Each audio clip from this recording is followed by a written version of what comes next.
Nos encontramos con el padre José Antonio Fortea y nos encontramos en Madrid, en una localidad muy cerca de Madrid, acá en España, y desde luego para todos ustedes que nos sintonizan en diversos lugares de la República Mexicana, que nos solicitaban que entrevistáramos al padre Fortea. Padre, un gusto saludarlo, ¿cómo le va? Nada, es un placer el estar con vosotros, ¿eh? Así es, padre. Se asegura que los exorcistas cada día pareciera que se están desapareciendo. Hay algo, es como algunos medios de comunicación en la República Mexicana han dicho, están en peligro de extinción. Bueno, en México no conozco tan bien cuál es la situación. Desde luego en Europa ha habido unos años en que se han nombrado muchos, pero yo ahora veo un gran problema, y es que antes o después alguno de los que no han seguido con los exorcismos, indudablemente si no siguen con los exorcismos acaban yendo al psiquiatra, y algún psiquiatra va a aconsejar que ponga una demanda judicial. Entonces antes o después habrá algún juicio contra algún exorcista, y por supuesto el juez se va a limitar a pedir la opinión de 2 o 3 psiquiatras más. Por supuesto, ningún psiquiatra va a defender el exorcismo. Hay psiquiatras que sí que lo defenderían, pero públicamente no lo van a hacer. Entonces, yo creo que sí, que después de 1, 2 o 3 condenas judiciales en varios países, se van a poner medidas de precaución sobre el exorcismo por parte de las autoridades eclesiásticas, que en la práctica supondrá que va a desaparecer. ¿Un exorcista se hace o un exorcista nace? Indudablemente la ley canónica lo deja claro, solo ejercerá el exorcismo el sacerdote que tenga permiso para ello de su obispo. La mayor parte de los exorcistas nunca quisieron ser exorcistas. Yo mismo nunca pretendí ser exorcista, ni se lo pedí a mi obispo, ni estuvo en mis ideas, y cuando fui metido en esto por mi tesina de la licenciatura, no era mi intención seguir. Pero sí que hay algunos casos en que la voluntad de Dios es muy clara, que Dios llama a algunos sacerdotes a ejercer este campo, como a otros les llama a atender a los enfermos, o a otros les llama a los pobres. Hay sacerdotes que tienen dentro de su vocación sacerdotal una llamada muy clara a dedicarse a los pobres. Pues bien, hay algunos que claramente Dios les ha dado unas circunstancias, unas cualidades personales que después de toda una vida uno dice, sí, era la voluntad de Dios que este sacerdote se dedicara al exorcismo. Y el caso del padre Amor, por citar un ejemplo, es muy claro. Padre, igual que hubo un momento decisivo en el que usted tuvo la certeza de que quería ejercer la vocación del sacerdocio, ¿hay algún momento decisivo en el que usted toma conciencia de que el mal, de que el demonio existe? Bueno, respecto al tema del exorcismo, primero de todo, ni se me pasó una sola vez por la cabeza que yo iba a dedicarme a esto cuando estaba en el seminario. A mí me encargó un obispo que hiciera la tesina de licenciatura sobre el tema del exorcismo, y me acuerdo perfectamente, le dije que no. Le dije, mire, le di una serie de razones, él insistió y yo volví a insistir, razones objetivas por las que consideraba que no, y al final le di una razón que para mí me parecía importantísima. Le dije, mire, no estoy interesado en hacer una investigación que me va a durar años sobre este tema, pero me lo mandó. Y después me vinieron los casos. Durante mucho tiempo yo pensé que eso iba a ser solo una temporada, unos meses en todo caso. Dije, bueno, debe haber muchos casos acumulados y ahora vienen todos a mí. Pero no me imaginé que iba a seguir así. Después, cuando ya vi que venían muchos casos, cada vez más, y que ya había pasado mucho tiempo, sí que vi que esto era un ministerio. Y entonces yo creí que era mejor que no siguiera. Dije, bueno, yo ya he hecho muchos exorcismos, yo ya he publicado un libro, digámoslo así, que mi cupo en este campo ya está cubierto, ya me puedo quedar tranquilo que he hecho más que suficiente, ahora que sean otros. Pero el mismo día que tomé esa decisión, había pasado menos de un año desde que ya empecé en serio a recibir muchísimos casos que me llamaban. Yo no hice nada para que me llamaran, pero la gente tocaba a la puerta de mi parroquia. Cuando tomé la decisión, ese mismo día me llamó una madre hablándome de su hija y yo no me sentí con fuerzas de decirle que no. Entonces le dije, bueno, pues venga, y ya, pues seguí. Y ya con el tiempo comprendí que no, que aunque hubiera hecho muchos exorcismos, pero que si no había en ese momento más, pues que me encargara yo. Pero después de contestar esta pregunta de un modo más genérico a lo que tú me has solicitado, voy a contestar de modo más específico a tu pregunta. El mal. El mal tenía muy poca importancia en mi vida en el seminario. No pensaba en el demonio ni una vez a la semana. Y después yo lo que vi es que tenía que ayudar a esa pobre gente que venía a mí, pero no lo veía tanto en el campo de luchar contra el mal con mayúscula. Para mí eran personas concretas que tenían espíritus concretos. Entonces no lo veía como algo épico, grandioso a nivel cósmico, no. Después sí que con los años sí que empecé a comprender que el exorcismo tenía una faceta debilitadora de todos los poderes de las tinieblas. Eso sí que lo comprendí después. Pero al mismo tiempo que reconozco esa faceta, que allí donde se hace un exorcismo se debilita el poder del infierno en todas partes, un poquito, al mismo tiempo que reconozco eso, también tiene una influencia muy importante todo el bien que se hace en la Iglesia, es decir, el que ayuda a leprosos en una isla en Filipinas, hay una isla de leprosos en Filipinas, o el que ayuda a refugiados en un campo en África, hay campos inmensos allí con una pobreza tremenda, pues todo eso es una lucha contra el mal. O sea, el mal no es solamente el demonio, el mal es todo el mal. En el Padre Nuestro decimos, líbranos del mal, porque el mal no es solo el maligno. Entonces, yo incluso diría que el mal extraordinario demoníaco es solo una pequeñísima parte del mal.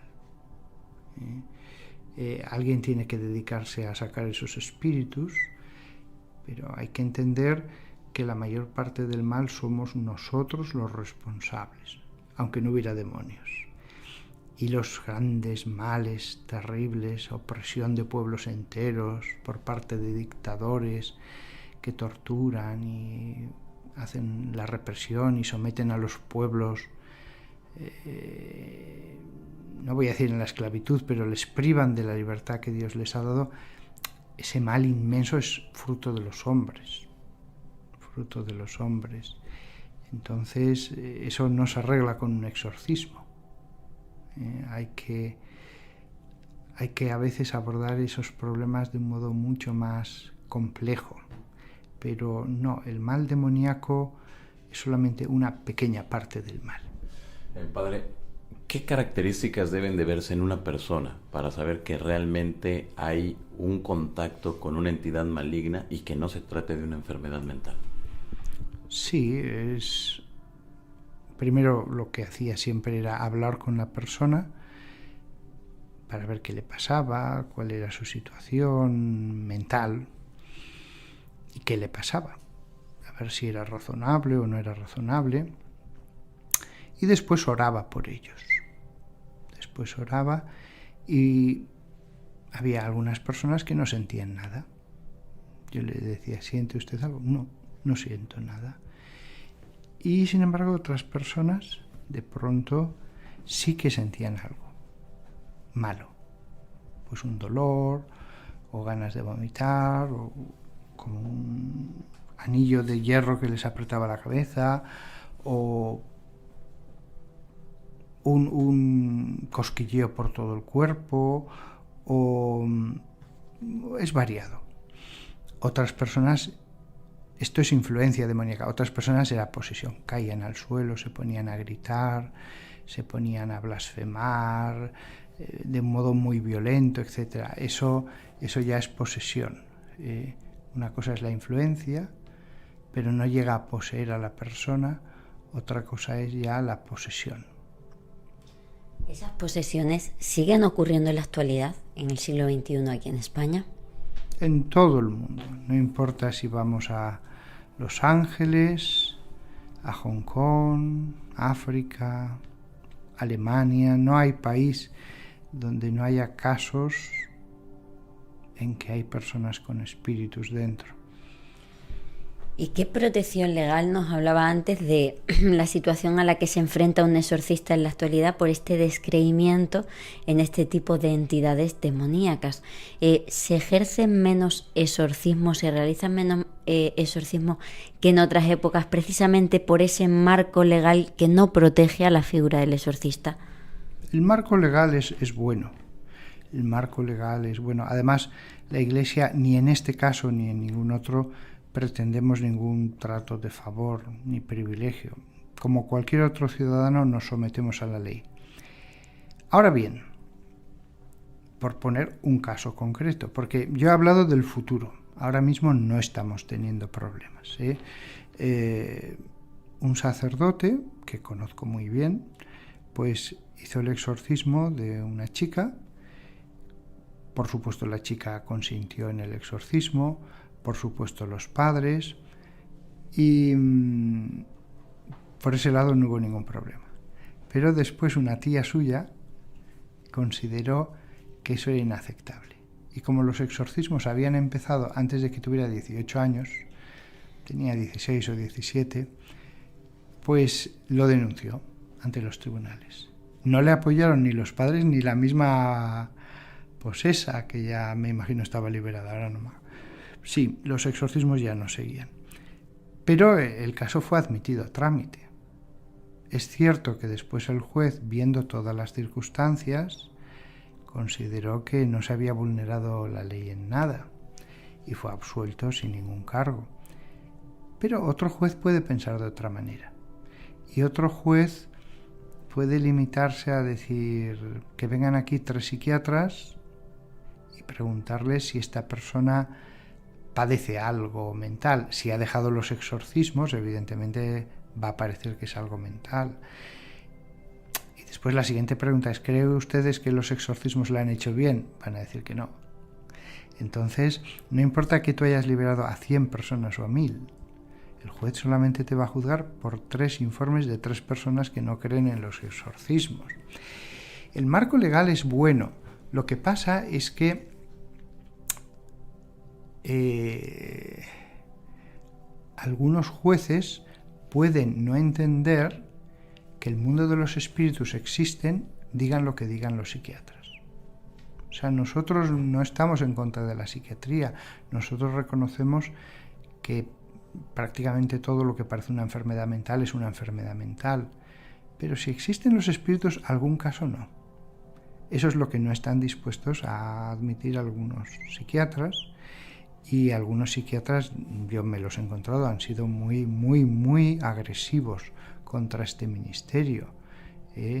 Por ejemplo, me acuerdo de uno, además, bueno, me parecía lo que en España llamamos un cantamañanas. Era un psiquiatra que solo le interesaba salir en los medios de comunicación. De hecho, no ejercía en ningún hospital de la Seguridad Social, estaba por libre. Pues llegó a amenazar a mi obispo de que si pasaba algo, él sería el responsable ante las autoridades civiles y ante la ley de lo que pasara. Claro, esas cosas a un obispo no le hacen mucha gracia, que en un canal nacional el exorcista señale a un obispo diciendo: lo que suceda, cualquier cosa, usted es el responsable. Si hubiera pasado cualquier cosa, inmediatamente hubieran sacado esa grabación.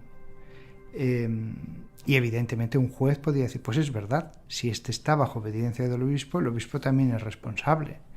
Entonces no importa que tengas 1000 liberaciones, basta un caso que te dejó, que no quiso continuar, para que tengas que darle una indemnización, para que salgas en los medios, para que... Y hoy día los medios son muy contrarios, o sea, ningún medio va a defenderte en España. Otra cosa es otros países, pero en España todos los temas de la Iglesia son tomados de forma muy contra la Iglesia. Así es, padre. El actuar de estas entidades malignas es igual en todo el mundo, o hay características especiales para los casos en España y los casos para otros países aquí en Europa y otro para América. ¿Es igual? ¿Es como si tuvieran una misma agenda? Es igual, aunque hay que hacer unos matices.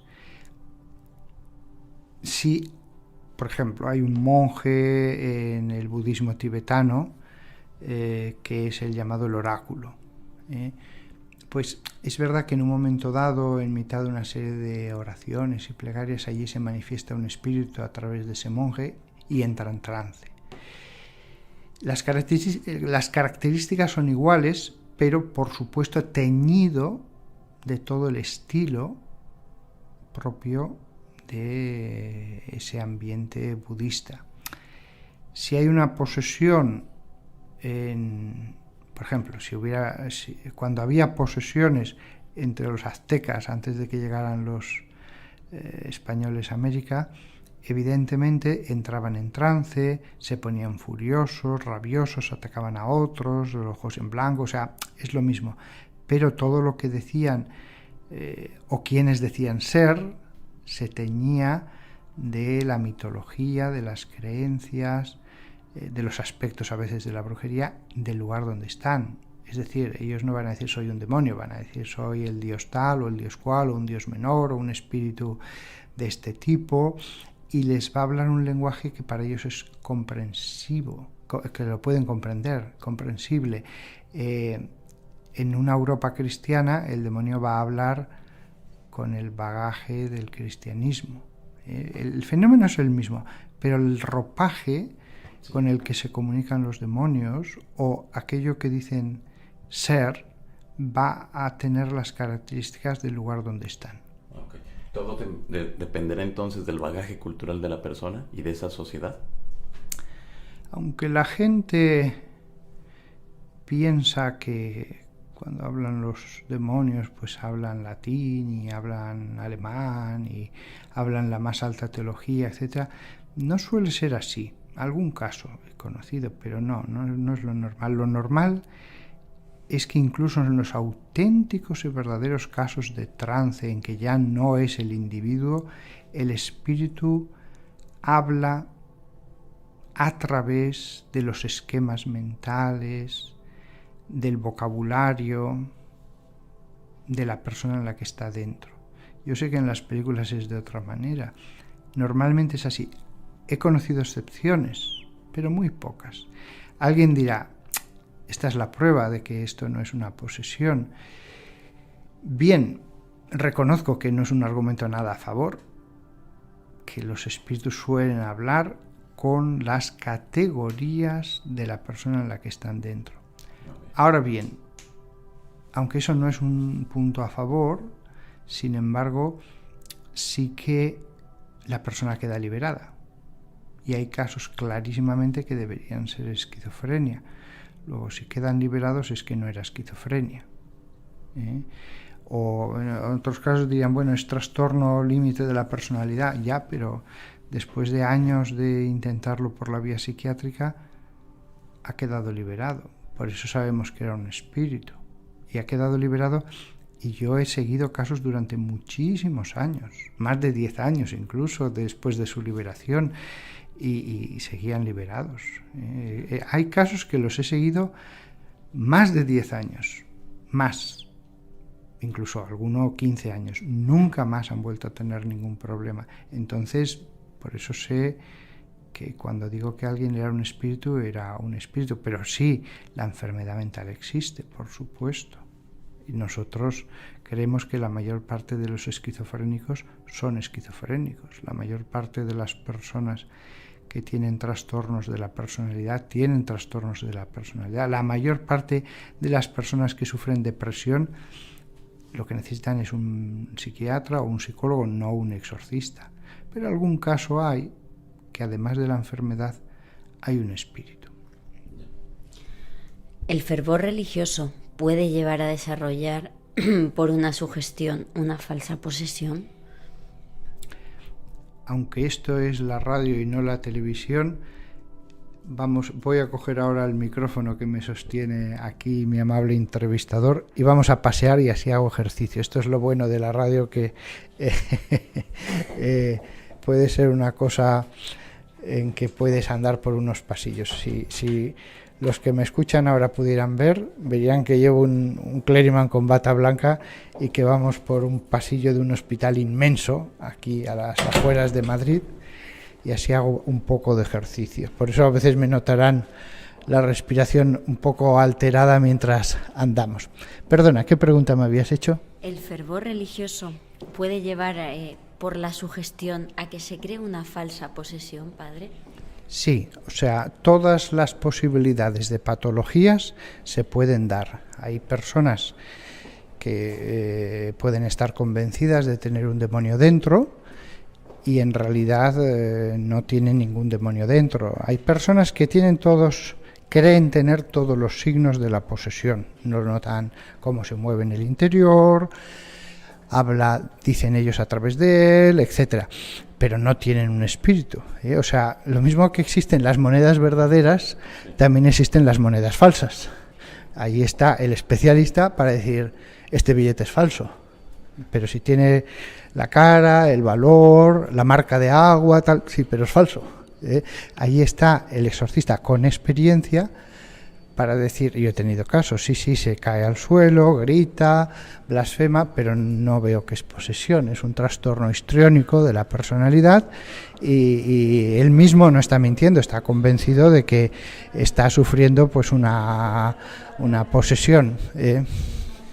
En un mundo en el que cada vez tienen menos importancia las normas, los ritos, en este caso los exorcismos, ¿es completamente necesario que se siga al pie de la letra ese rito, ese ritual que hay que realizar para que tenga efectividad? No, los apóstoles recibieron el encargo de expulsar demonios y ellos lo hacían sin ningún ritual, hacían lo que habían visto a Jesús, que era que les daba órdenes. Después, poco a poco, se fue creando un ritual y no es obligatorio seguir el ritual. Lo que sí que es obligatorio es que el sacerdote tenga permiso de su obispo, pero una vez que tiene permiso, él puede hacer el exorcismo como crea conveniente. De hecho, incluso el mismo ritual antiguo especificaba que una vez que se acaba el rito, uno puede volver a empezar desde el principio y repetirlo las veces que vea conveniente, repetir las partes que vea que más atormentan al demonio o hacer lo que crea conveniente. Esto el antiguo ritual lo especificaba. Muy bien, ahora, padre, con todo esto que nos está mencionando, quiere decir que efectivamente existen los seres malignos. No sé si llamarlos seres, no sé si llamarlos demonios, no sé cómo llamarlos, porque en muchas de las ocasiones como que confundimos los términos. Bueno, sí, les podemos llamar demonios, aunque es cierto que también hay almas humanas condenadas en el infierno. Y una cosa bastante sorprendente, y es que a veces sí que en el entorno del exorcismo pues se han dado casos en que han aparecido almas que están en los estratos inferiores del purgatorio. Esta es una experiencia de muchos exorcistas en el mundo. Sé que no encaja mucho en los esquemas que yo mismo tenía al principio, pero sí, a veces la entidad que se manifiesta a través de un poseso que ha hecho espiritismo y que empezó a llamar almas, pues a veces lo que les entró fue un alma que está en los estratos más inferiores del purgatorio, lo que está colindando ya con el infierno, y Dios lo permitió para que esa alma, a través de las muchas oraciones del exorcismo, pudiera acelerar un proceso de ascensión hacia Dios, de purificación, de comprensión, de sanación de su psicología, que sin todas esas muchísimas oraciones podría haber durado siglos y siglos y siglos. Esta es una experiencia de los exorcistas en todo el mundo. No puede ser que todos los exorcistas, después de muchos años, lleguen a una conclusión equivocada, porque esto funciona. O sea, hay almas del purgatorio que al final han comprendido y han pedido perdón y se han puesto a rezar y han salido de esos cuerpos. ¿Jesús de Nazaret fue el primer exorcista? Pues no. Este mal existió sobre todo desde el momento en que los hombres se pusieron a invocar entidades, espíritus desconocidos, y peor todavía cuando algunos empezaron a caer en la brujería, en la noche de los tiempos, y empezaron a darse cuenta por los posesos de que había espíritus malignos, y aún así les invocaron. Y entonces Dios sí que concedió a personas a lo largo de la historia, estoy seguro, aunque no hayan quedado testimonios escritos, a personas muy santas, de oración, de ayuno, etcétera, les concedió el poder de dones exorcísticos. ¿Por qué digo esto con tanta seguridad? Porque los mismos apóstoles en un momento dado le dicen a Jesús que han visto a uno que está expulsando demonios y que no es del grupo de los 12 y que se lo prohíben. O sea, ya había allí uno que no era de los 12 y que él era exorcista y funcionaba, porque el mismo Jesús le dice que no se lo prohíban. Así que si eso pasaba en la época de Jesús, también antes, o incluso Jesús dice en otro versículo, si vuestros hijos expulsan demonios, en nombre de quien lo hacen. Es decir, él mismo reconoce que hay personas que no pertenecían al grupo de los 12 que expulsaban demonios, y reconoce que los expulsan. O sea, en la diatriba con los fariseos les viene a decir: a mí, porque expulso demonios, me estáis acusando que soy el demonio, y los vuestros, que no son de mis seguidores, que también están expulsando demonios, porque a ellos no, a mí sí y a ellos no. Entonces esa es la argumentación que hace Jesús cuando le acusan de que expulsa a los demonios por el poder de Belcebú. Entonces, vuestros hijos, ¿por quién los expulsan? Había exorcistas. Otra cosa es cierto también, que antes del cristianismo había gente buena de oración e incluso santos, pero también había otros brujos que por dinero decían expulsar y no hacían nada, u otros peor, eran brujos que tenían contactos con los demonios y esos todavía empeoraban más la situación. Claro. Padre, ¿cuáles serían las características que debe de tener una persona quien se dedique a hacer esto del exorcismo? Bueno, debe ser un sacerdote. Si él se siente llamado a esto, que se lo diga al obispo. Hay sacerdotes que tienen mucho interés, pero a lo mejor no son los más adecuados. Sí. Entonces es el obispo el que discernirá si es adecuado o no que ese sacerdote haga esas cosas. Yo tengo una última pregunta, padre. Cuando le veo caminar, cuando le veo hablar de una manera interior, bajando la mirada, veo en usted una aura de santidad. Quiero saber qué siente el padre Fortea cuando está en un exorcismo. ¿Miedo? ¿Qué siente, padre? Bueno, el Señor me ha dado muy buen aspecto. Yo creo que porque me dedico a estas cosas me ha dado un barniz de espiritualidad, pero no soy mejor que otras muchas personas que conozco, y lo digo con total sinceridad, ¿eh? O sea, muchas personas que vienen a misa todos los días, mujeres, ancianas, nunca saldrán en los medios de comunicación y sin ninguna duda son mejores que yo. Buenos días. Y ha dicho que estamos en el hospital y que saludamos al personal. Entonces, esto es lo bueno de la radio, ¿eh? Entonces, ¿qué siento? Bueno, ahora mismo no estoy haciendo exorcismos, ¿eh? Desde que volví de Roma me encargó el obispo otros asuntos, pero yo me relajaba y me ponía a adorar a Dios. Me relajaba y me ponía a adorar a Dios. No me centraba en el demonio.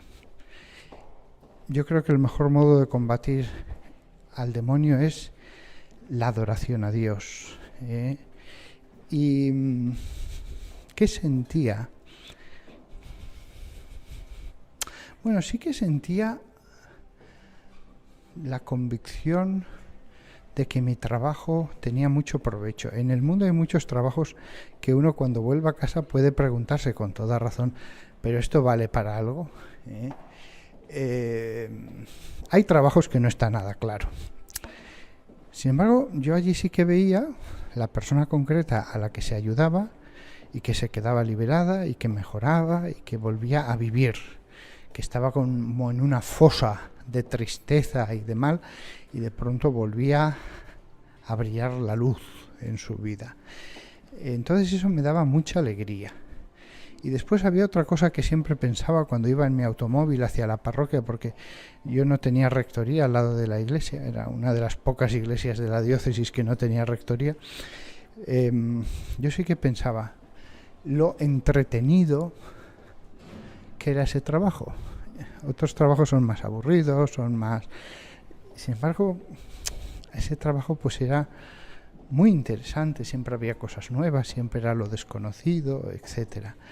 No, el poder del demonio es menor de lo que la gente piensa.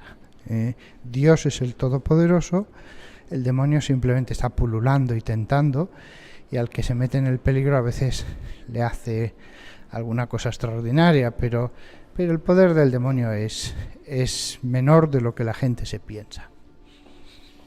Padre, con todo esto, desde luego que nos lleva a pensar que si estos espíritus entran en el cuerpo de alguna persona, se asegura que a veces hablan otros idiomas, que tienen una fuerza descomunal, y vemos constantemente en las películas que abordan esta temática, pues este tipo de indicios de que una persona está posesa. ¿Es así en la vida real? ¿Esto sucede? Hay casos en que cuando empiezan las oraciones hay muchísima violencia, agresividad, intenta atacar a las personas, gritos, etcétera. Sí, hay casos que son como en las películas, pero sin nada extraordinario, es decir, no les cambia el color de la cara, ni el color de los ojos, ni... ¿Empiezan a elevarse sobre la cama? Algún caso me han dicho que ha habido, yo no lo he visto, okay, pero varias veces me han asegurado personas que han sido testigos de eso. Pero es muy raro. Yo, cuando estuve en Roma con el padre Gabriel Zamor, le pregunté a las personas de su equipo, ¿alguna vez han visto eso? Y me dijo, solo una vez. Y allí tenían todos... Vamos, era el lugar donde más exorcismos se hacían. Pero sí he conocido algún caso de exorcista que me ha dicho haber visto eso. Claro, ¿esto dependerá de qué? ¿Del espíritu o del demonio que esté dentro de la persona? ¿Del poder que tenga o de qué depende? Hay casos, por lo que sea, que Dios permite que sean más espectaculares. Uh-huh. Y casos que son menos espectaculares, que solamente entra en trance y se queda en silencio y no abre la boca. Otros casos, sus gritos son increíbles, sus espasmos, convulsiones, etcétera. Vamos a hacer una última pregunta porque... Muy bien.